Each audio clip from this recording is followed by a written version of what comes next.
Welcome to Justice Talks with Jennifer Burton, where we talk about legal matters that impact your life and your community issues that help you live the best life. The information presented on Justice Talks with Jennifer Burton should not be considered to be formal legal advice nor the formation of a lawyer-client relationship.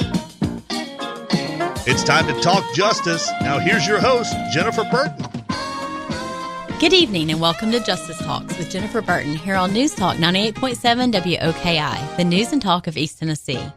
Thanks you guys for tuning in this evening. It's a beautiful Saturday evening here in East Tennessee. We're so excited to have you with us. Tonight we have an amazing guest. We're so happy that we have been able to do a series with our mayoral candidates that are going to be running for city or are running for City of Knoxville Mayor. And tonight we have a special guest. We have Marshall Stair with us, and I'm just really looking forward to getting to talk to him and kind of pick his brain. And he grew up here in Knoxville, and I've been a Knoxville transplant, been here about 20 years. So obviously I know that already we're going to have a love of Knoxville in common. So, I'll ask him about his football leanings as well, and then we'll see how much we have in common there. But the News and Talk of East Tennessee is a great station that has enabled Justice Talks to bring just some different content to our listeners. We're able to talk about different things. My day job is being an attorney here in East Tennessee, which I love. I do a lot of Social Security, disability, and family law work. Have a firm over in Maryville and a little satellite office in Sevierville, and I joke that Burton McInnish goes anywhere from Bristol down to Marion County over west as far as Nashville. The great thing is that you can be a small firm nowadays, and technology has allowed us to be able to practice pretty much anywhere we want to and do things that I never dreamed. And I think when I came out of law school, I never dreamed would be possible. So I'm just really blessed to be able to work with people here in East Tennessee, and East Tennessee has changed so much. So I want to talk to Marshall a little bit about that coming up. But if you're just now tuning in, we're a relatively new show here on News Talk 98.7, and we have just a great opportunity to kind of bring in different guests and talk about community issues, talk about legal issues, talk about health issues. The great thing is that this show is able to just bring in guests of all different background and variety, and what we strive to do is just to bring in people that we can have conversations with that affect your daily lives here in Knoxville. We have had everything from a little bit of sports talk, which is always my favorite. I think I could do hours on that. But we also, sometimes we'll have political guests like we do tonight. We also have had healthcare guests to talk about just different community health issues that affect you here in East Tennessee. We also try to focus on like some community issues. So just a great venue for me, and it also kind of lets me scratch my itch for being a journalist, which was my first hope and dream before the draw to law school kind of took over, and somehow ended up practicing law and just being here in East Tennessee. And I think when I was graduating high school back in Connecticut, this is not exactly where I envisioned I would be, but I'm so grateful to be here. I went to a little bit about me, went to UT from 98 to 2002, graduated. So I'm definitely evolved for life, went away for law school, returned to Knoxville back in 2006 and worked with a small criminal firm downtown. And my heart had always been in family law. And so that at the time he said family law attorneys get shot. So wasn't going to let us expand into family law. And y'all probably know Don Bosch, and you can hear him saying that. So that's when it made the move to some outlying counties, and just have been blessed to work with some amazing people in East Tennessee. And so tonight I'm going to bring on Marshall Stair. And for those of you listening, if you live in the city of Knoxville, Marshall is one of our mayoral candidates for the city of Knoxville mayor. And Knoxville is changing so much. And so just a little bit about Marshall. He was born and raised here in Knoxville. He attended Tulane University, and he's worked in a number of different cities all over: New Orleans, Houston, Austin, Chicago, Mexico City. So obviously, when he's running for mayor, he's going to have a vast number of experience to draw from. And he returned here, went to University of Tennessee College of Law. And while he was in law school, Marshall started working for the United States Department of Labor, enforcing federal employment laws through East Tennessee. And after graduating cum laude from Tennessee, he began working with the law firm Lewis King, which is an excellent law firm with an excellent reputation here in East Tennessee. I've dealt with some of their attorneys personally, and they're always super professional and just great to work with. There, he has a general civil litigation practice with a focus on employment law. He is also involved in a number of diverse civic organizations, including the City People, Knoxville Symphony Orchestra, the Bijou Theater, the Barristers, and Knoxville Opera. He's fluent in Spanish. We will not be speaking in Spanish today, though, because I'm not fluent in Spanish. So, Marshall, I just want to welcome you to the show this evening. Thanks for being here. Oh, thank you so much for having me. That was a very kind introduction. Well, Marshall, I know that you are super busy. I don't know how you're managing. I've done a little research on you. I don't know how you're managing being a husband, a father, an attorney, and also running for city of mayor and all that you do. So you must not be sleeping much these days. Right. Between the law job, working on city council, and we've got some big things happening there, and launching a campaign with a 6-month-old. I tell people my hobbies are being neglected. Yeah, I was going to say, you don't have a lot of time for golf or anything that's just kind of, extra right now. So, yeah. Well, Marshall, tell us a little bit just about who you are as a person. I tried to introduce you from the bio as much as our producer had, but tell us who you are aside from obviously your role running for City of Knoxville, but who are you, when you're wearing a t-shirt and khaki shorts on a Saturday and you and your wife and your child are hanging out at home.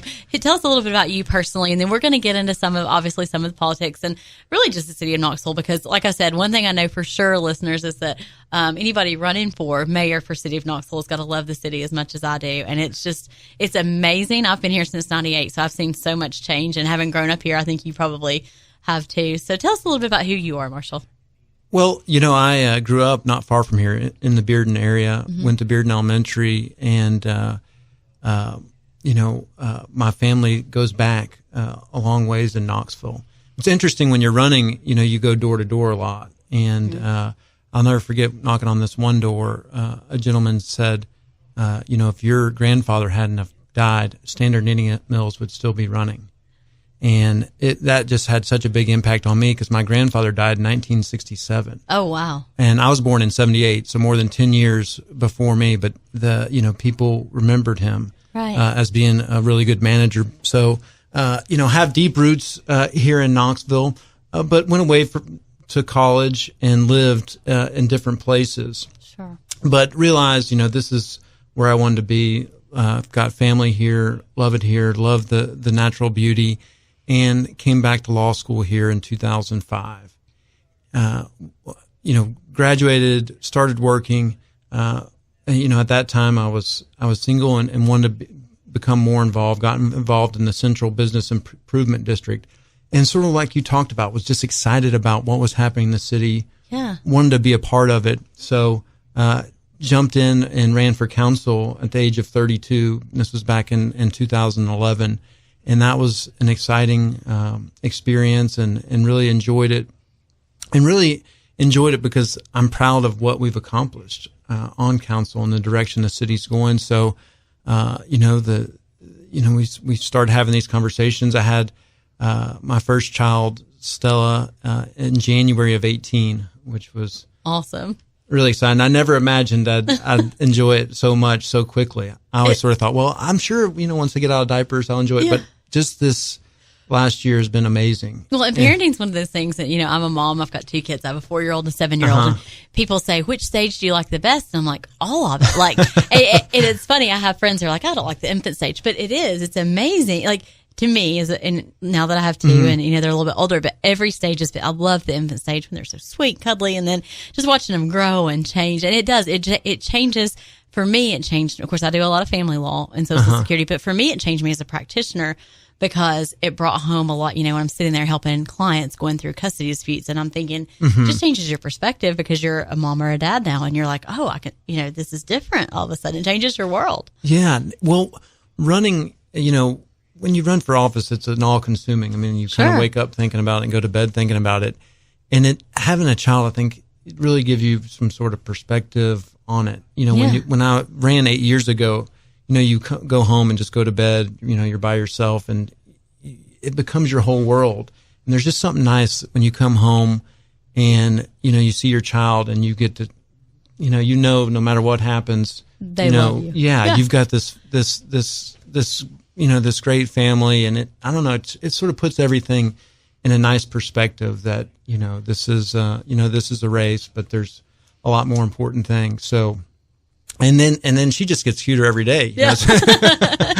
And I'm sure she's not. I'm sure not smitten at all. But it does. It does help put things in perspective. I think I had children a little later in life, and so I was a litigator, and I loved being in the courtroom, and I'd be at mediation till 10 o'clock at night, and it didn't bother me, and I'd go in early, and all these things, and so I think having children changes your perspective and gives you a little more global approach. On the other hand, for me, I think it also heightens your sense of responsibility to your community because you care so much about having this good environment to raise family in, and I think it just changes you. Yeah.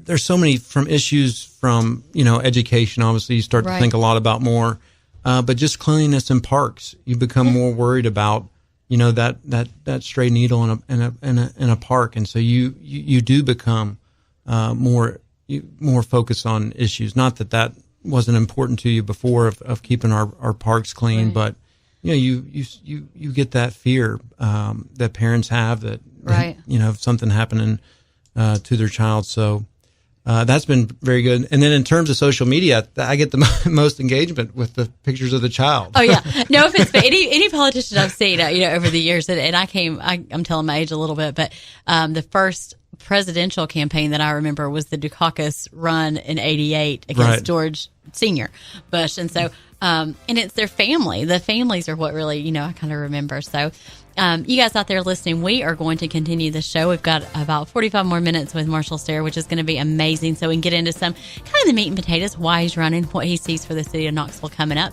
So hang tight, and we will be back on the News Talk of East Tennessee, 98.7 WOKI.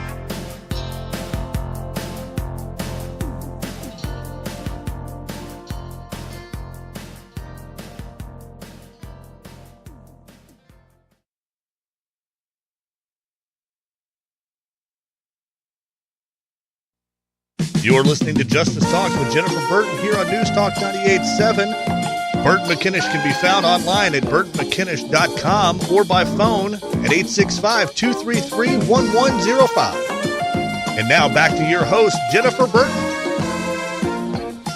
Welcome back to Justice Talks. I'm Jennifer Burton, and this evening I'm here with Marshall Stair on News Talk WOKI 98.7. We are here with Marshall to talk about his quest to be the mayor of the city of Knoxville. And last segment, we were talking just a little bit about who you are personally, Marshall. And one of the things we were talking about right before break is I was talking about how important it is for people to know you as a candidate beyond what they see on your website and that sort of thing. And I was kind of reflecting back. The first big political campaign I remember was back when the 88 presidential campaign, when Dukakis and Bush ran against each other. And I remember their families, and I remember things that were relatable. Looking back years later, platforms are so important, but I think people really connect to, like you said, to you as who you are when you're not, stumping for City of Knoxville mayor. So, Marshall, tell me a little bit about, when you think about Knoxville today, what are you, and you've been involved in the City of Knoxville for a while now, obviously as a council member. What are you most proud of over the last, let's say, 6 or 7 years that you guys have been able to accomplish? Well, two things that I'm really proud of. One is just the financial health of the city. We came in and it was in good shape. We've been able to grow the fund balance, the reserve fund, and it got as high as $94 million. When we came in, it was $65 million. But the other thing is we've maintained the top bond ratings in the city's history. And that's really important. It's really a reflection of the city's financial health, those bond rating agency, but it also affects your interest rates when you borrow money for projects. So that's one thing I'm really proud of. And the other thing is just the growth. And I don't know what questions we're going to get into here, but when I was growing up here, you saw a lot of residents and businesses leaving the city. Oh, yeah. If you look at the population in 1970, it was 175,000. And in 2000, it was 175,000. And, people that are here during that time, they think, well, I know it was growing, but it was growing outside the city. Places like Hardin Valley, Halls, Carnes, all those sort of surrounding areas were growing.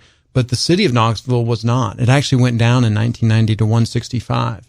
You sort of see that change in 2000, and now the latest estimate we have is up to 187. So just attracting that businesses and residents back to the city, I think is so important. And so that's what I'm proud of. And I think that's a lot of the projects we supported, from, bringing Regal and Tombras, companies like that, back to the city center, to some of the things we've done, creating new parks like Suttree Landing Park, really, giving South Knoxville a brand and helping it grow.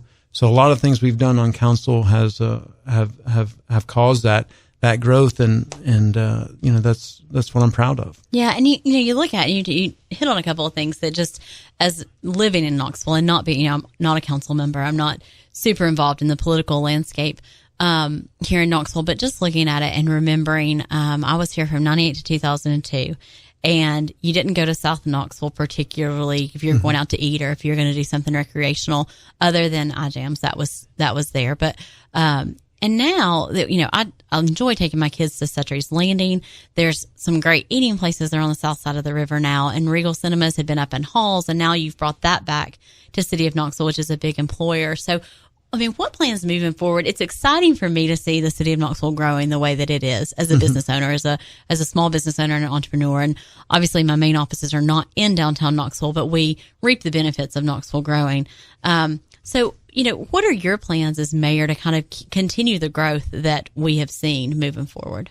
Right. And that's it. I think there's a lot of opportunity, and we've talked about, potentially bringing baseball and kind of growing downtown east. Right. I think there's tremendous potential there. There's still talks of a science museum. Those are stalled out, but those could be two projects that really spur quite a bit of growth in the city.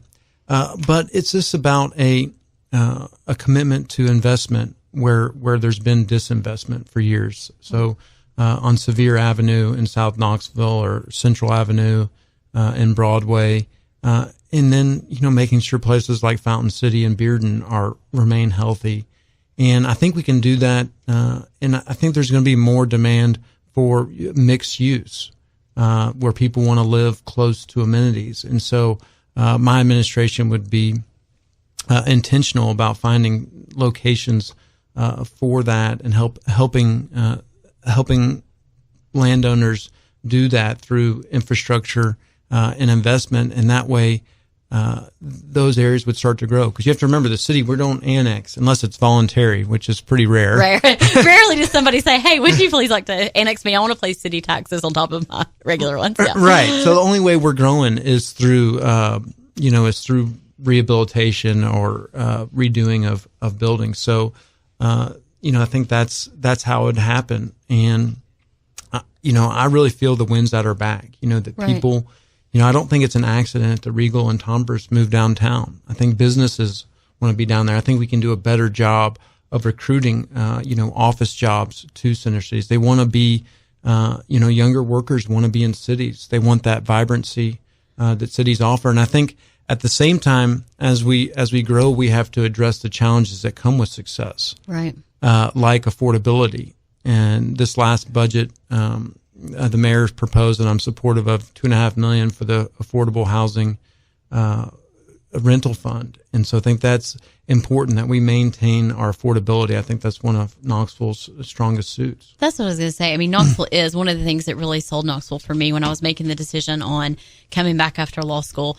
And at the time I was in West Tennessee and thought, okay, I'm going to come back. And Knoxville was just starting to kind of turn the corner. It felt like the city of Knoxville was. It's when Market Square was really, I came back in 2006 when Market Square was really starting to take off, and downtown Knoxville was becoming a lot more attractive, because when I was here in college, downtown Knoxville in particular was not somewhere you particularly wanted to spend a lot of time. There wasn't near the shopping, near the entertainment options that there are now.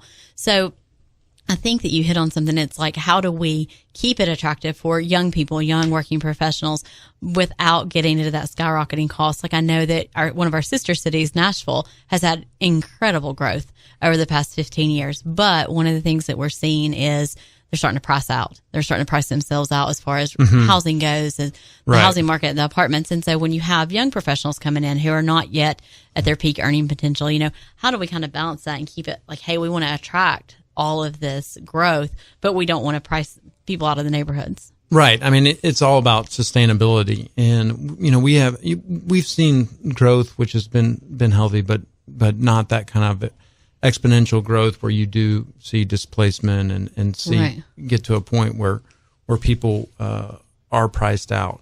So I think it's about being extremely vigilant on the affordable housing front. I think that's and we've reacted quickly. And I remind people this problem when I came into council in a lot of neighborhoods, the top issue was vacancy and blight. Right. Vacant properties, blighted properties, boarded up houses. And in some of those same neighborhoods, the top issue is affordability. And that's just been in a few years. It's been so quick, it seems like, just for me, just an outside looking in and just being a consumer, it seems like it has been so fast. Even when you look at like going up Central Avenue, that I can remember being boarded up not too long. And now it's just there's growth and new storefronts and people are moving in there left and right. And it's just growing so much, which is exciting.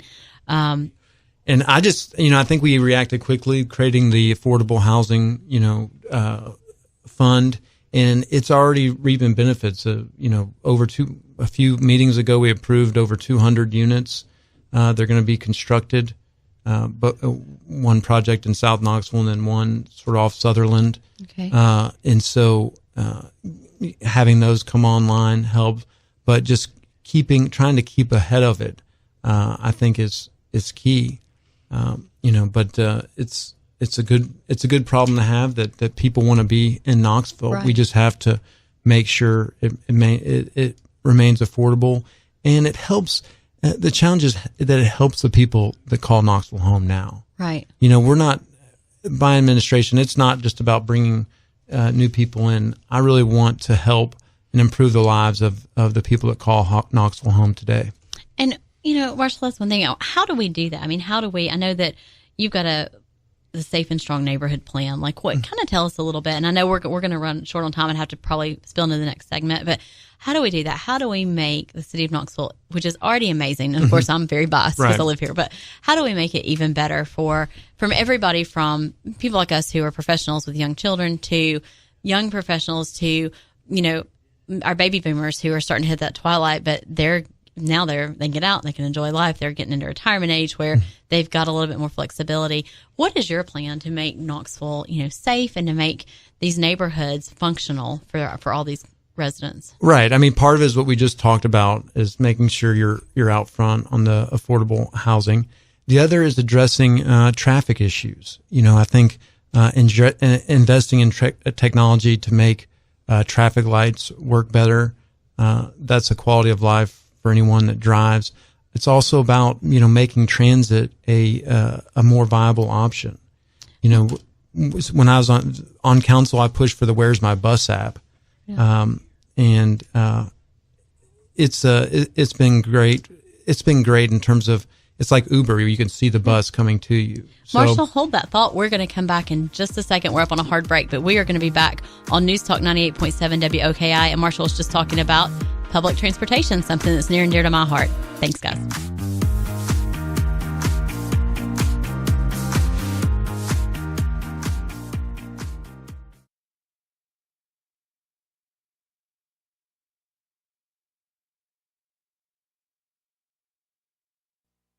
You're listening to Justice Talks with Jennifer Burton here on News Talk 98.7. Burton McKinnish can be found online at burtonmckinnish.com or by phone at 865-233-1105. And now back to your host, Jennifer Burton. Welcome back to Justice Talks with Jennifer Burton here on the News and Talk of East Tennessee, 98.7 WOKI. This evening, we're visiting with Marshall Stair. He is one of the leading candidates for the City of Knoxville Mayor. The race is coming up in the fall. We've got primaries in August and the actual election in November. Marshall, we were talking right before break, and this is something I'm really interested in about the public transportation system, because I've traveled in other cities that have amazing public transportation. For example, Denver has that free line that goes, it's like an 11-block distance. It's and it's not really a subway. It's an above ground, I forget what they call it, like a metro. Other cities, New York has a subway. Obviously, we're probably not going to be in a subway at any time. But just some public transportation issues. What is your plan to make transportation easier for those of us that live in Knoxville? Because I know sometimes, especially on our busy weekends, we have a game weekend and we have a concert and all that, it can be tough getting in and around, especially particularly downtown, South Knoxville, Riverfront, that area. Right. No, I think you're exactly right that when we address the traffic issue, transit has to be part of that. One thing I've advocated for when I was getting into it is the Where's My Bus app. You've probably used Uber before. I'm not sure. Love Uber. Yes. Well, to me, one of the best things about Uber is you can see the Uber coming or the taxi coming to you. Remember when you used to call the taxi and you're like, I don't know if it's going to be 5 minutes or 35 minutes. And you're waiting and you're thinking, like, sweating, am I going to make it to the airport on time or not? Because I don't know how far out there. Yes, those are, for somebody who's type A, yes, I remember the anxiety that went with that. Well, I'm a regular bus rider, and the bus is the same way. It's not the wait that's the problem. It's sort of the wait and not knowing. Is the bus a minute away? Did it get a flat tire? What is this thing coming? And the Where's My Bus app, you can see the bus coming to you in real time. So I think that's one thing that should really improve rider experience.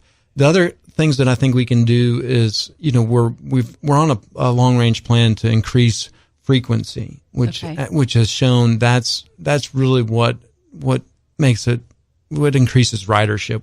When people don't have to manage schedules to try to get a bus. Sure, because if you've worked all day, the last thing you want to do is sit and wait for 30, 45 minutes to get a ride home. Like, you would like to have a little bit more, right?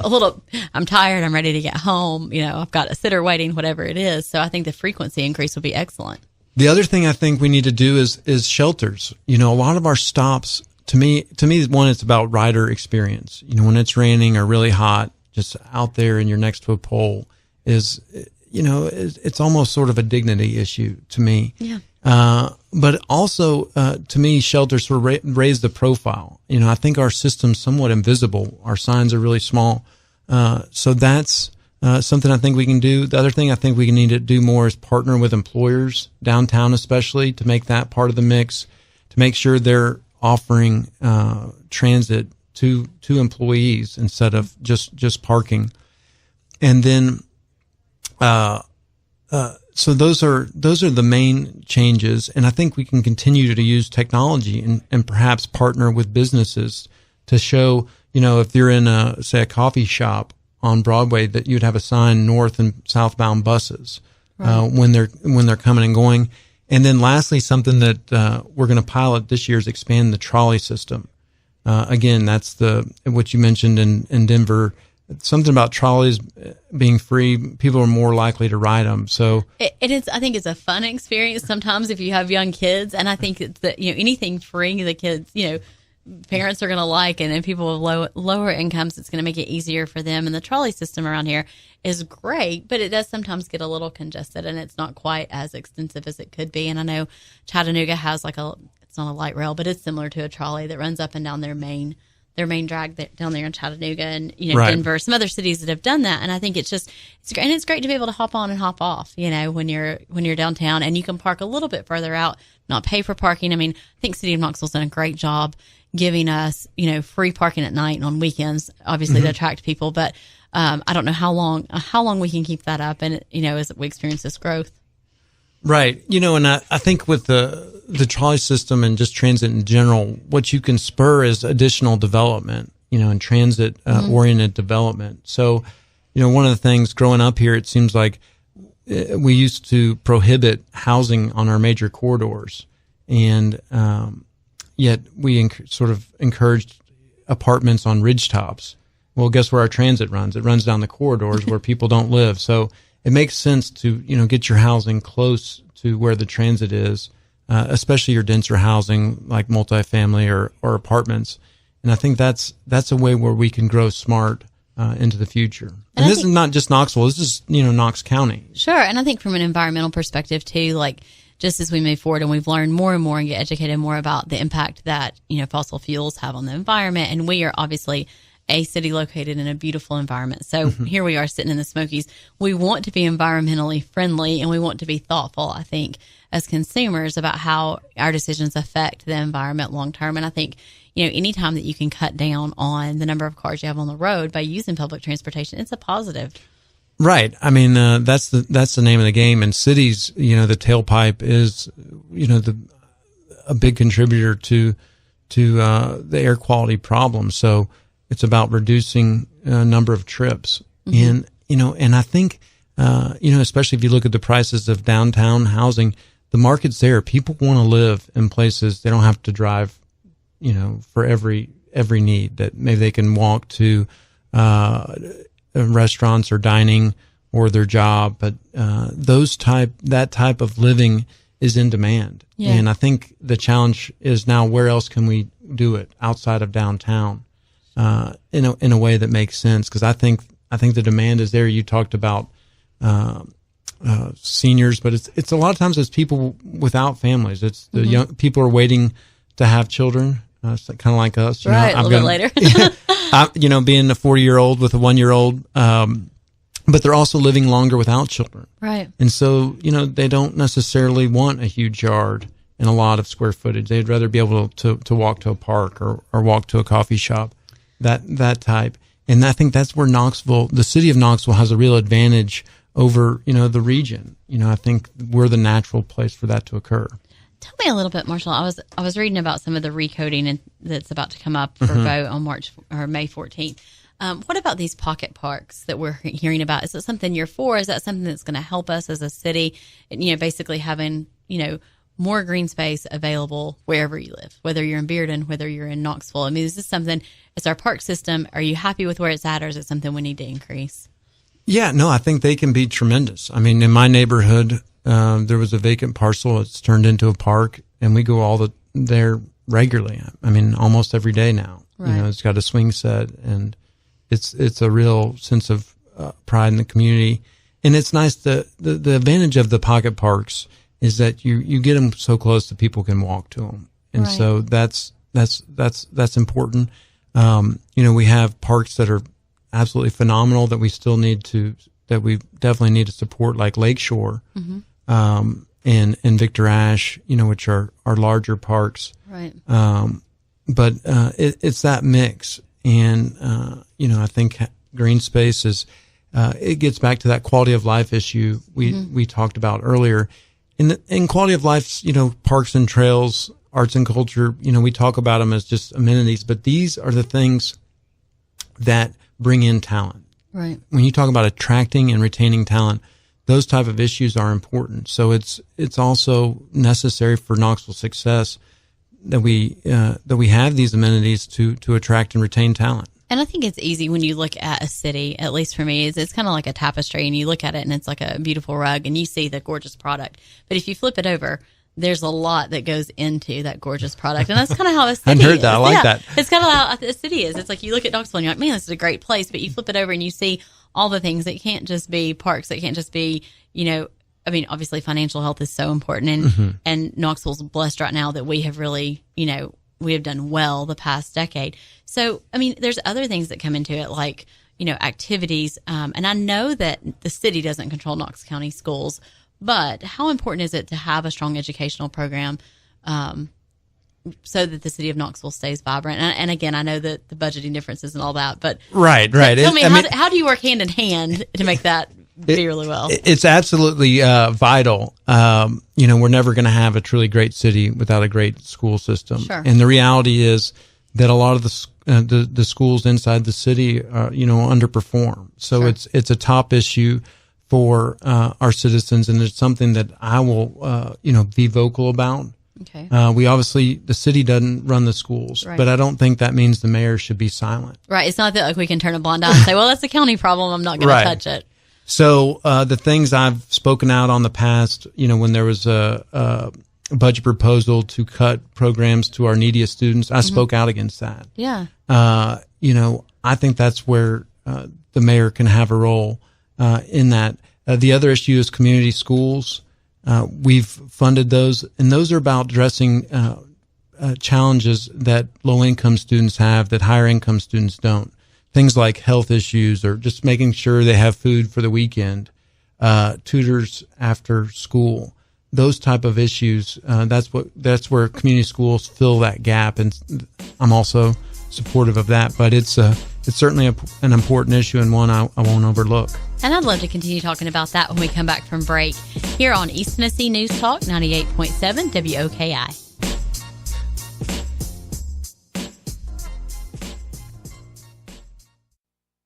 You're listening to Justice Talk with Jennifer Burton here on News Talk 98.7. Burton McInnish can be found online at burtonmckinnish.com or by phone at 865-233-1105. And now back to your host, Jennifer Burton.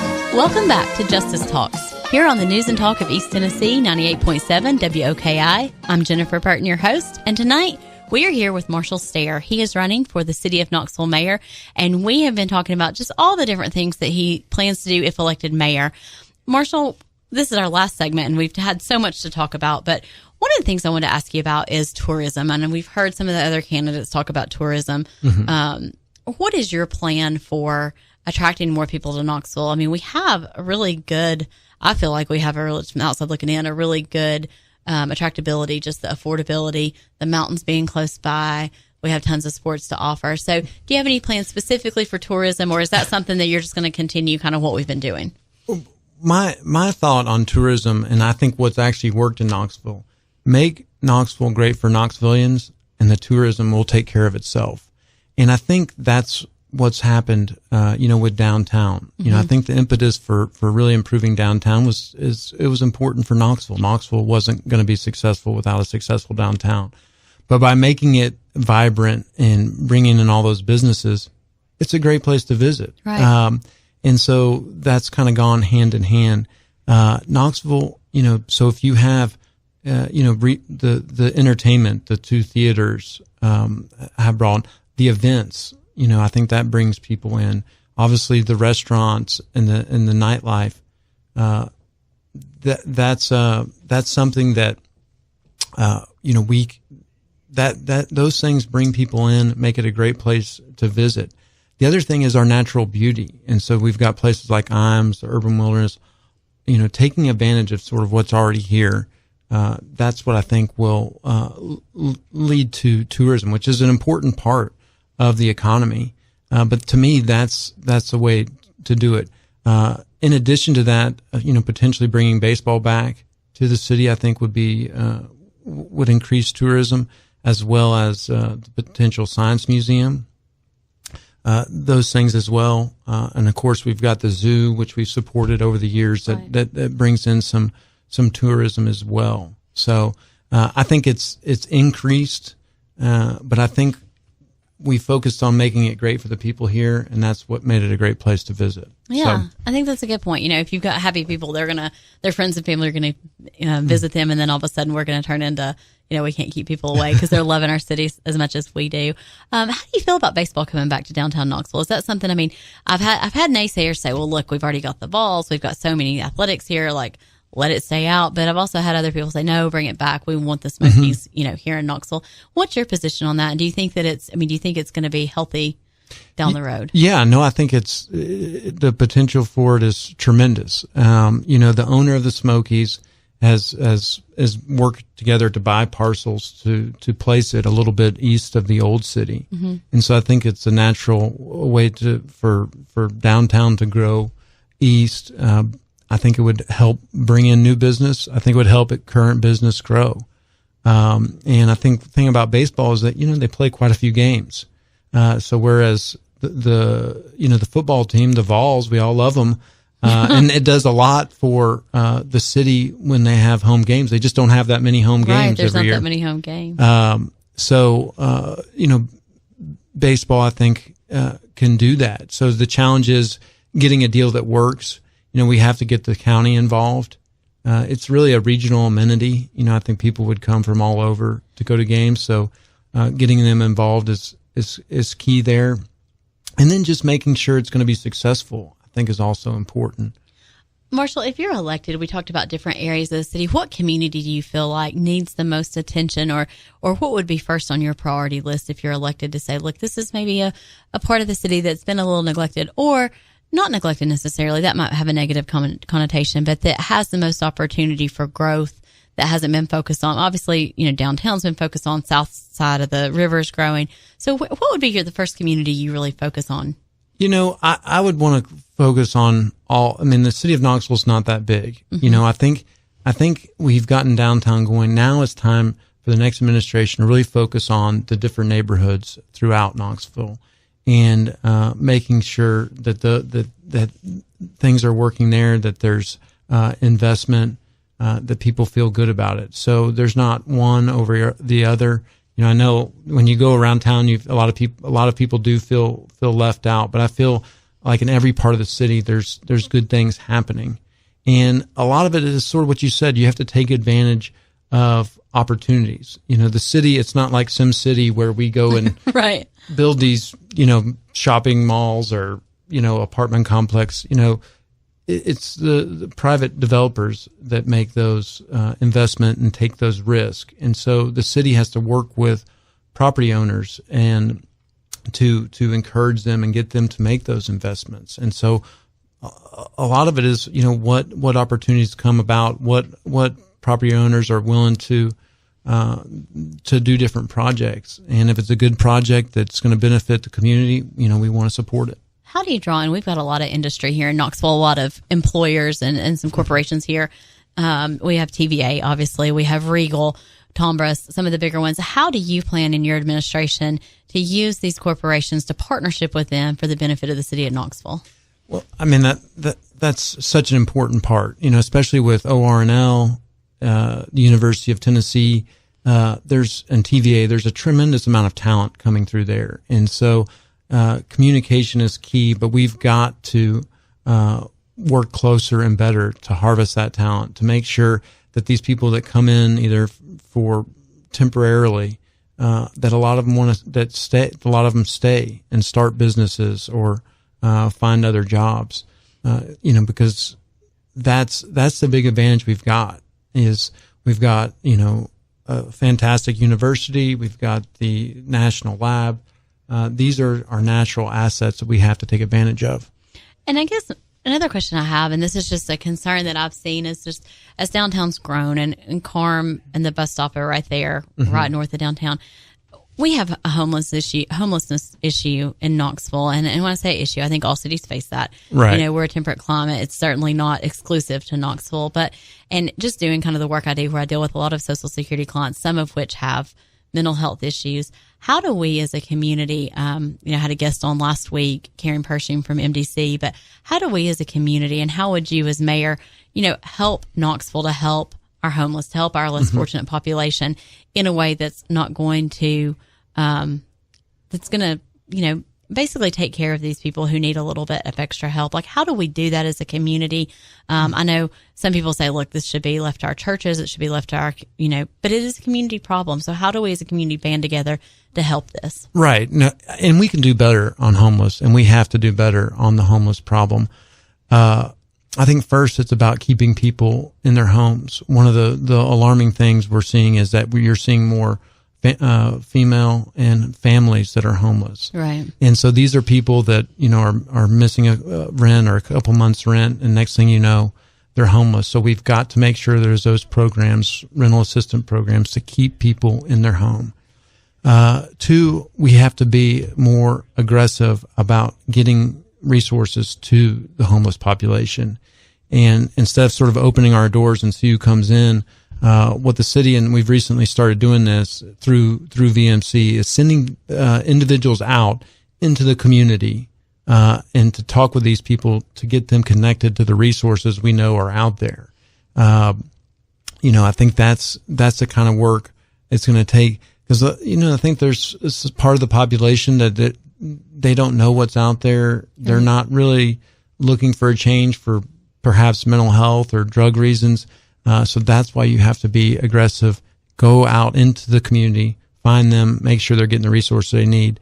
And then the last is work with the state. There's a segment of the population that's going to need pretty significant intensive care that's ongoing. And we need to make sure that they're at the table to help fund that. And I think if we do those three things, I think we can make a dent in the homeless population. Because it all is just an interwoven, you can't look at homelessness or addiction or mental health as separate issues. I think they all touch on each other. And so, and you don't want, I think one thing that we want to avoid as a city is having one phenomenal organization doing great work over here and another one doing it over here. And it's like, wait, let's meet in the middle. We can reach more people. So just uniting all of these efforts. And I think Knoxville has a great spirit of unity about it in the most part, but it's like, how do we unite all these people so that we're all moving forward in the same direction for the positive benefit? Right. And you mentioned it. I mean, housing has to be in the mix. I mean, you're not going to be able to train somebody for a job or address their drug addiction or mental health issue if they got to go sleep under the bridge at the end of the day. No, even our drug courts, and I don't know how familiar you are, but we have drug courts up in the 4th Judicial District and some of the other counties. And one of the problems is these people come out of drug court, they're clean, but they have nowhere to go, but they don't have a job yet. Right. So it's like, okay, where, do you send them? And so the MDC is doing some great things with just some grants and kind of some loans to kind of get people into housing. And I think that's something the City of Knoxville can really focus on as well. Well, Marshall, I've enjoyed you having on the show. I want to let our listeners know if they have questions, if they want to know more about you, how do they get in touch with you? What's the best way to find you and have a meaningful conversation if they've got some questions? Sure. My website's a great place to find me, marshallstair.com. Our email is great as well, marshall@marshallstair.com, or phone 865-771-9215. Marshall, I really appreciate you being here tonight. It's been so helpful to have you here and just to hear from you. And best of luck in August and best of luck hopefully in November. And I can't wait to see how the outcome goes. And just it's been great. It's been great just visiting with you tonight. All right, thanks, and have a good Saturday night. All right, tune in next week for another Blockbuster show here on Justice Talks with Jennifer Burton next Saturday at 6 p.m. here on the News and Talk of East Tennessee, News Talk 98.7. Have a great night.